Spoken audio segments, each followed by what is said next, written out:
C'est une nouvelle livraison qui arrive dans cette entreprise de Liège. Et il va falloir faire de la place. L'activité a été multipliée par 8 en quelques années.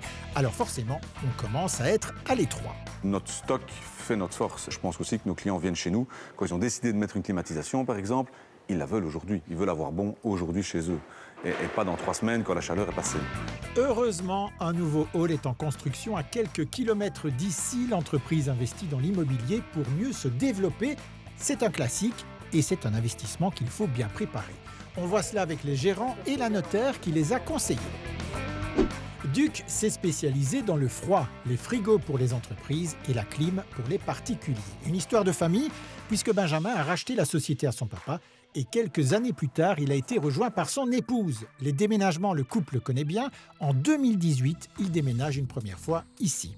Le déménagement a amené des nouveaux clients, a amené des nouveaux marchés. Aujourd'hui, on se retrouve avec un bâtiment trop petit pour supporter notre activité.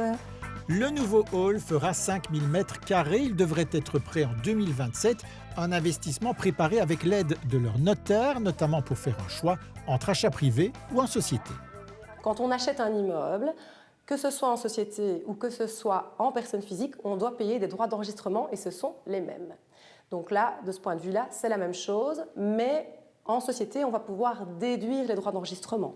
On va aussi pouvoir déduire les frais d'acte et ultérieurement une série d'autres frais qui seront réalisés au sujet de l'immeuble. Une situation n'est pas l'autre, mais au niveau fiscal, la différence peut aussi être marquée. Les loyers notamment ne sont pas taxés de la même façon et en société, on pourra amortir toute une série de frais. Enfin, un autre point important, c'est la succession. Si la société est propriétaire de l'immeuble, l'actionnaire, lui, il détient des actions. Il ne détient pas d'immeuble. Si l'actionnaire veut à un moment donné faire de la planification par donation notamment, il va donner des actions et non pas un immeuble. Et ça veut dire des droits d'enregistrement sur une donation dite mobilière. Et les taux sont très favorables. En région wallonne, par exemple, c'est 3,3% de taux fixe, quelle que soit la valeur des actions. Des arguments qui ont notamment convaincu le couple de loger leur nouvel immeuble dans leur société opérationnelle.